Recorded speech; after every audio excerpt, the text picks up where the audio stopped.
On continue d'aborder les grands sujets qui nous intéressent. La semaine dernière, on a parlé du chômage. Voilà qu'aujourd'hui, on va parler de l'insécurité, le problème de l'insécurité. Qu'est-ce qu'il faut faire? Est-ce que vous avez changé vos habitudes, vous? L'insécurité à La Réunion continue de faire des victimes et de plus en plus. Agressions, vols, cambriolages, homejacking. Un climat de peur qui grandit au sein de la population. Il y en a qui disent que la justice est trop laxiste. Écoutez. C'est lamentable en ce moment, tout ce qui se passe, les violences. On a un président, mais comment on peut accepter de telles violences? Je trouve ça vraiment inadmissible, moi. Ces gens-là, il faut les foutre en prison, c'est une bande de racailles. Les gens, ils respectent plus. Pour moi, la France est complètement franchement, il fait peur. Et la loi, elle est faite pour moi, la loi, elle est faite avec l'aspect loi Taubira. Excusez-moi, ça m'énerve quand j'entends, quand je vois la Taubira avec cette loi qu'elle a fait là. Vaut mieux protéger les gens qui travaillent, vaut mieux protéger les personnes âgées, les gens en difficulté. Ils protègent les voleurs pour moi. La loi, elle est pour les délinquants. Maintenant, on n'a plus le droit à un homme dans la maison. Les délinquants, ils entendent tout ça. Mais les voleurs, ils rentrent plus encore dedans les maisons, ils volent plus encore. Si vous la rentrez dans votre maison, on est un voleur, elle est en train de voler, il faut ouvrir le dos pour le chemin où ça va. Pour laisser les autres voler. On n'a pas le droit de corriger les autres. On a tort. Mais comment on veut maintenant, la vie maintenant, comment on veut les voleurs, ils ne savent pas voler de plus en plus. Le 02 62 99 12 00 si vous avez des solutions pour lutter contre l'insécurité à La Réunion, le 02 62 99 12 00 si vous savez qu'est-ce qu'on pourrait bien faire, qu'est-ce que devrait proposer un candidat si vous étiez élu pour lutter contre l'insécurité, vous feriez quoi? Allô, bonjour. Allô. Oui, bonjour. Oui, bonjour. Et voilà, je parle un petit peu de la sécurité là. Oui. Justement, parce que maintenant, ces moments-là, écoute pas moi, parce que maintenant, on a des trucs à dire, hein. Ça dépend. Voilà. on va donner une chance à tout le monde d'intervenir. Allez-y, là, c'est à vous, profitez-en. Oui, parce que la sécurité, là, après qu'on dit une affaire de monnaie les racistes, même ils trouvent la porte trop ouverte par Hollande. D'accord. Trop ouverte. Donc c'est ça, comment encore? La petite sécurité ici. En plus que ça, c'est pas des créoles qui fait ça, hein. Ouais. Non, c'est pas des créoles qui fait ça. Moi, je dis franchement, il vaut mieux voter Le Pen, on va mettre tout dans l'ordre. Je vous remercie beaucoup, monsieur. 99 12 00. Et puis d'ailleurs, si vous voulez parler des Gramounes qui se sentent de moins en moins en sécurité chez eux, eh bien, vous pouvez nous en parler au 99 12 00. Ou si vous êtes une personne âgée et que vous avez peur avec tous ces faits divers qui concernent donc les personnes âgées, eh bien, vous pouvez nous appeler, nous dire ce que vous en pensez. Allô, bonjour. Oui, bonjour. Oui. Je vous appelle concernant la sécurité. Oui. Donc là c'est un problème global, et donc pas beaucoup de monde pourront faire quoi que ce soit, mis à part les décideurs. Donc c'est eux qui prennent les décisions. Et là en l'occurrence c'est les forces de l'ordre qui pourraient agir à l'heure actuelle. Et surtout les décideurs, parce que les agents en eux-mêmes c'est pas eux qui décident. Quand on les voit sur le bord de la route pour verbaliser tout ce qui est sécurité routière, on se plaint. Mais c'est pas eux qui décident. Donc au niveau des directions, c'est à eux de prendre les bonnes décisions. Il y a un manque significatif de contrôle de papier d'identité. Mais c'est surprenant, ça a l'air d'être simple quand on vous écoute. Oui, non. Pour vous, il faut plus de force de l'ordre. Non, bien sûr. Et pourquoi on fait rien? Pourquoi justement les décideurs ne nous donnent pas plus de force de l'ordre? Pourquoi? En fait, il y a les forces de l'ordre, parce que quand vous voyez un convoi ministériel ou autre qui est à La Réunion, vous avez des policiers à chaque coin de rue. Donc ils sont là, les policiers, mais au niveau des décideurs, je ne sais pas ce qu'ils font, s'ils dorment ou quoi que ce soit, qu'est-ce qu'ils ont à gagner là-dedans, mais il n'y a aucune sécurité sur les lieux publics, où vous allez en ville et tout, vous avez peur, et ils font pas ce qu'il faut. Ça, c'est une première chose. Et la deuxième chose, au niveau des prisons, là, c'est les hôtels 4 étoiles. Alors qu'il y a des choses à faire, revenons un peu comme avant, faisons travailler un peu ces détenus là, pour des travaux d'intérêt général. Il y a plein de choses à faire, nettoyer les ravines, aider les vieilles personnes, quand une maison est brûlée, aider à tout démolir. Vous allez voir qu'une fois qu'ils ont purgé une peine et ils auront fait des travaux d'intérêt généraux, est-ce qu'ils vont encore recommencer? Très bien. Voilà. Merci beaucoup de nous avoir appelés. Au revoir. 99 12 00. Bonjour. Allô, bonjour. Oui, bonjour. Mais pour faire la sécurité, il faudra plus bon avocat, bon géré, il faut en prison. Bon, dis donc, on s'en sort. Le plus grand monté, le plus grand voleur. Regarde quand les politiciens, ils sont volés là. Mais les gens sont clients, les innocents. Mais c'est pas là, ils pensent le bon avocat, ils pensent intérêt volé. Donc c'est la justice, ça va pas. D'accord. Oui, le ministre de la Justice, mais votre un peu fou la prison, faut plus lasser. Merci beaucoup, monsieur. Allô, bonjour. Oui, bonjour. Oui. Oui, alors je voudrais donner mon avis pour l'insécurité. Moi, je rejoins le monsieur qui a parlé là, qui venait de parler, qui disait qu'il faudrait faire travailler un peu les détenus. C'est vrai que, comme on voit, on entend souvent parler. Là-bas, ils ont la télé, ils ont la PlayStation, ils ont le téléphone. Ça, c'est pas normal. Hein. Donc moi, vous pensez que faire travailler les détenus, ça va les dissuader de faire de voler, bien sûr. Nous, madame, on s'est déjà fait braquer 2 fois, cambrioler 2 fois au garage. Non, où ça? Bien sûr. Là, je suis à Saint-Pierre. La dernière fois, on s'est fait voler pour presque 8 000 € de tillages et de pièces. Là, maintenant, je vais faire ma sécurité moi-même. Je dors au garage, c'était un soir dans la semaine, parfois même le week-end. Comme ça, s'ils reviennent, je vais faire ce qu'il faut faire par moi-même. Mais monsieur, vous pouvez pas rendre justice par vous-même. Bien sûr, mais nous on s'est déjà fait voler 2 fois. Il n'y a jamais eu un policier, il arrive, il fait ses petites constatations et il repart. On n'a jamais eu de suivi, jamais eu personne qui a trouvé rien du tout. Nous on s'est volé, tout simplement. Les gens ils rentrent, ils cassent, ils prennent ce qu'ils ont besoin. Dorénavant, le prochain qui passe, s'ils m'écoutent là, les petits voleurs, qu'ils viennent. Comme ça ils comprendront ce qui va leur arriver. Bon, monsieur, je vous remercie beaucoup. Je vous en prie. Merci. Mais monsieur, la dernière fois que vous vous êtes fait cambrioler, c'était quand? C'était l'année dernière. L'année dernière? Ouais. Vous aviez... L'année dernière, on a porté plainte. Le gendarme est venu, il a regardé un petit peu, il a pris de petites traces par terre, il nous a posé des questions et il est reparti. Et jusqu'à maintenant, on n'a eu aucune nouvelle. Absolument aucune. Mais... Nous, on se fait voler, on est des travailleurs, on se lève tôt. Là, je vais rentrer au travail, là, on va ouvrir le garage. Et là, on va voir si ce week-end ça n'est pas passé, parce que c'est déjà la 2e fois, l'année dernière. Il y a pas longtemps, le Cap Marine, c'est pas loin de chez nous, le petit voleur errant qui vole le Cap Marine. Il y a une petite madame qui a un fruit légumes pas loin de chez nous, elle s'est fait braquer 2500 €. Vous voyez, tout ça, ça fait, l'insécurité, il est présent tous les jours, il est là, hein. Il faut pas dire, comme certains disent, bon, tout va bien, tout est beau. Non, il faut faire sa sécurité soi-même. Nous, on a doublé, on a mis des cadenas, on a mis des barres de fer, on a tout doublé, on met des voitures devant pour bloquer l'entrée, on fait tout. Mais il faut bien dire au prochain qui essaie de rentrer, si je suis dedans, ça va mal se passer pour lui. À Saint-Pierre, c'est Saint-Pierre centre-ville, ça? Non, c'est Saint-Pierre. Moi, je suis à Grand-Bois. Il y a des vols souvent, on dirait, là-bas, pourtant c'est tranquille. Non, mais là-bas, c'est très, très souvent. Très très souvent. Il n'y a pas longtemps encore, moi j'habite au Tampon, une voiture, on a volé la voiture d'un copain à 500 mètres de chez moi. Donc maintenant, je vous dis, dès que j'entends un bruit, je suis dans l'appartement, j'entends un bruit, je jette un œil dehors si ma voiture est encore là. C'est super, du coup, monsieur, mais attendez, mais on peut pas tout le temps être sur le qui-vive comme ça tout le temps, c'est pas possible. Bien sûr que c'est pas possible, madame, bien sûr que c'est pas normal.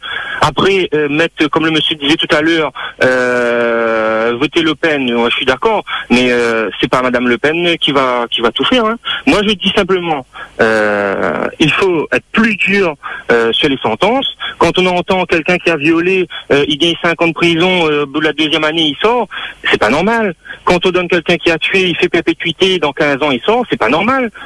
Vous comprenez? Il faut absolument perpétuité, le mec il reste dedans à vie, c'est fini, point final.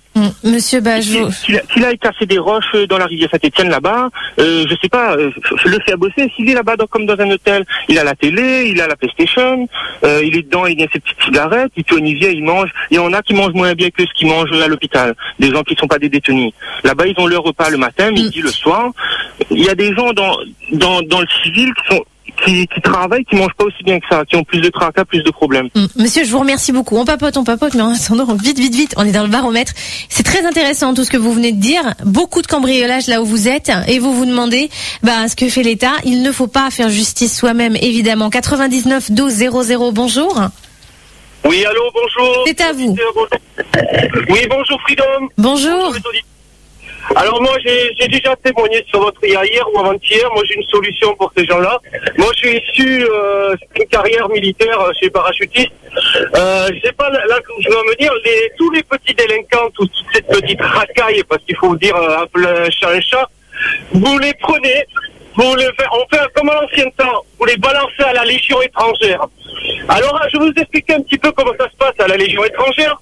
Quand je vois tous ces petits racailles affublés de leurs petits bas satellites et de leurs petites lunettes de soleil qui font les caïds, qui jouent à Mérine et à François Bess, vous les envoyez 5 ans ou, je sais pas, au lieu de prendre la prison, vous cumuez cette peine en année de Légion. Bien sûr, on les paye pas. Vous allez voir à la Légion quand ils vont tomber sur un gars, un Boruskov, là, ou un Polak, qui mesure 2 mètres de haut et qui pèse 130 kilos, que le gars, vous les faites ramasser, casser les cailloux comme à Arta, là-bas, au camp de la Légion étrangère. Il y a une petite sanction qui est géniale. C'est un gros tas de sable, et les gars, quand ils sont punis, ils déplacent le tas de sable 1 mètre par 1 mètre tout autour du camp, en pleine cagna dans le désert là-bas à Arta. Je peux vous dire que ces gars-là, quand ils vont aller à la Légion étrangère pendant 5 ans, je peux vous jurer que quand ils vont sortir, ils vont prendre et ils vont aller pleurer dans les jupes de leur mère, et je peux vous dire qu'ils vont pas recommencer à 2 fois les conneries qu'ils ont fait. Bon. Légion étrangère. Voilà. Donc pour vous, c'est ça, le châtiment physique, le travail. Bon. Je vous assure qu'il n'y a pas que le travail, madame. C'est-à-dire, c'est même pas, on va pas les taper, hein. Ça va être pas de la torture, parce que là, c'est qu'un grand mot, mais ça va être psychologique. On a de très très bons, de très bonnes solutions sans frapper le gars. Monsieur, je vous remercie beaucoup. On va poursuivre avec d'autres avis. Oui, bonjour. Allô? Bonjour. Oui, bonjour. Moi, je veux parler aussi. Mais et vous savez pourquoi? C'est le socialisme. Le socialiste ne gère rien du tout, madame. Mais rien du tout. Vous voyez, Hollande, il est allé, au lieu de voir la police, il est allé voir le délinquant. Donc, chaque fois, lui, le président Hollande, va avoir des délinquants. Et on ne vote plus socialiste. Le socialiste, c'est des fouteux de merde. Ils ne gèrent rien du tout au niveau de la délinquance. Mais bien sûr, on ne peut plus voter socialiste. Si les gens votent socialiste, ils vont être dans le caca. Et après ça, je veux vous dire quelque chose encore, madame. Voilà. Ils gèrent rien. D'accord. Bon, monsieur, je vous remercie beaucoup. On va donner une chance à quelqu'un d'autre de parler dans ce baromètre. Bonjour. Oui, bonjour madame. Je reviens un petit peu sur le gars de Saint-Pierre, la Grand-Bois, qui se fait voler dans son garage et tout ça. Oui. Madame, mettez-vous à sa place. Vous travaillez, vous essayez de vous en sortir avec un salaire minable, et ces jeunes-là qui viennent vous voler, quelque part, ça nous oblige un petit peu à faire notre loi, à faire notre propre loi, dans la mesure où les forces de l'ordre ne foutent rien. Le système, il est mal foutu. On vote, on ne sait pas où on va, et à chaque fois c'est la même chose. Regardez en Guyane, les gens ils n'ont pas peur, ils descendent dans la rue. Et pourquoi nous ici on fait plus ça? On n'en est pas là, et il faut dire qu'ils sont dans une situation. On est loin de ressembler à la Guyane. Hein. Ah on n'en est pas là, mais tous les gens crient sur votre radio, madame. Je suis désolé. Donc le système doit changer, et il faudrait faire quoi? Il y en a il y a un auditeur qui a proposé la Légion étrangère. Je pense que ça serait pas une mauvaise idée. Et après du forçat ou des ravines, des rivières, tout ce qu'il y a de sale à la Réunion, qu'on envoie ces gens-là faire ce type de travail. D'accord, très bien. Merci. C'est pas une mauvaise idée selon vous. Merci monsieur. Allô, bonjour. Oui, bonjour Freedom. Oui. Alors c'est pour parler de la délinquance. Oui. Je pense que déjà s'il y avait davantage de contrôle d'identité, ce serait pas mal. Davantage de patrouilles de gendarmerie et de police, ce serait bien. Et troisièmement, que les lois soient appliquées exactement à la lettre. Parce que de plus en plus, ce sont les victimes qui sont les maltraités, d'accord? Et les coupables, ils sont logés à la Grande Étoile, ils sont logés dans un hôtel 3 étoiles, 4 étoiles en prison, alors qu'à côté de ça, il y a des personnes âgées qui sont avec un minimum vieillesse, qui ne veulent pas se nourrir correctement, et dans les maisons de retraite, il n'y a pas assez de personnel pour s'occuper de ces personnes-là. Donc c'est un monde à l'envers, et moi je vais vous dire quelque chose, avec tous les gouvernements qui sont succédés, personne n'a fait quoi que ce soit. Marine Le Pen, elle va proposer, elle a dit, elle va mettre en place 15 000 postes de gendarmes et de policiers. D'accord. Et à côté de ça, il y a un plan prévu pour créer des prisons, et elle a dit les peines, les gens, ils les feront. D'accord, très bien. Merci, monsieur. Allô, bonjour. Allô? Oui, bonjour. Oui, je voulais parler sur le sujet, là. L'insécurité, donc, ouais. Juste une petite question, hein. On peut mettre autant de... Enfin, pas une petite question, un constat, hein. On pourra mettre le nombre de gendarmes qu'on veut, de flics, etc.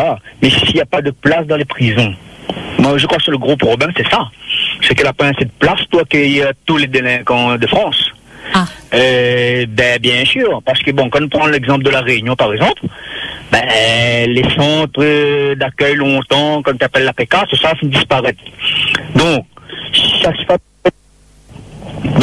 la police vient, prend un lit, on fait mal. Donc c'est ça qu'il faut, c'est des prisons, il faut construire une grande prison? Moi, je pense que, pas peut-être spécialement une grande prison, moi, je pense que si l'État t'est construit un espèce de pré-prison, c'est-à-dire un centre de rétention, juste avant la prison, pour que les mineurs, quand ils rentrent dedans, ils azotent 2 ans, pendant 2 ans, ils accompagnent les autres, ils mettent les autres au pas, et au bout de 2 ans, si les autres, quand ils font une analyse exote, si ça a changé, ok, ils roulent à la gazote, ils font cette vie, ils sont au travail ou sans formation, mais si ça n'a pas changé, ça va dans la grande prison et tu pièges de peine.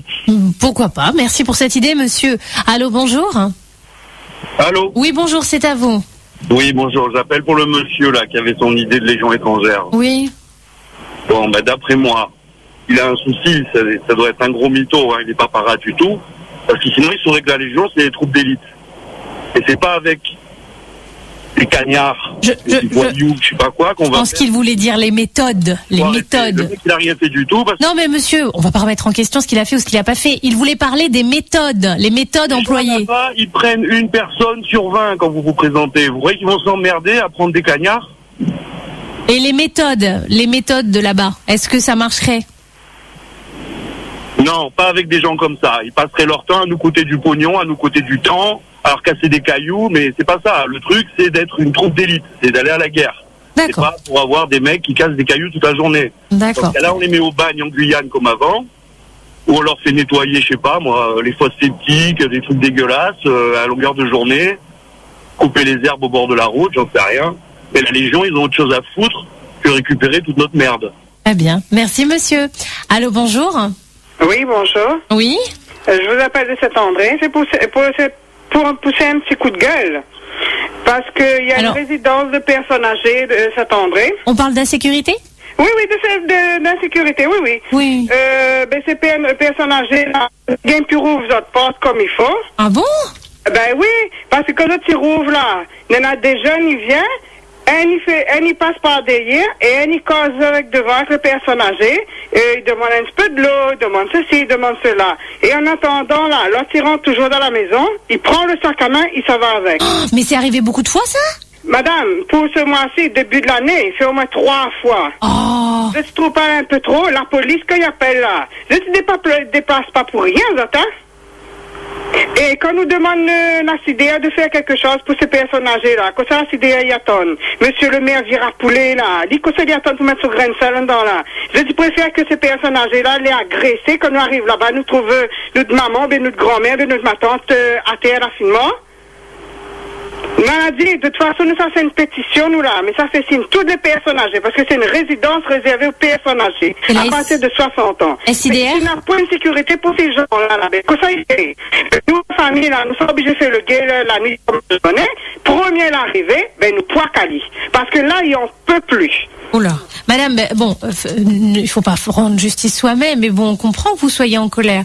Et donc, vous dites c'est à Saint-André. Comment ça s'appelle? Ouais, c'est plus rien. Comment ça s'appelle l'endroit? Il s'appelle Cité Corbeil d'Or. Ah, c'est comme ça là-bas? Oui, madame. Les bananes sont plus roses à part. Moi, ma maman, personnellement, elle est plus rose à part de cuisine, tellement à la peur. Bah oui, et quand il fait chaud, il fait pas semblant.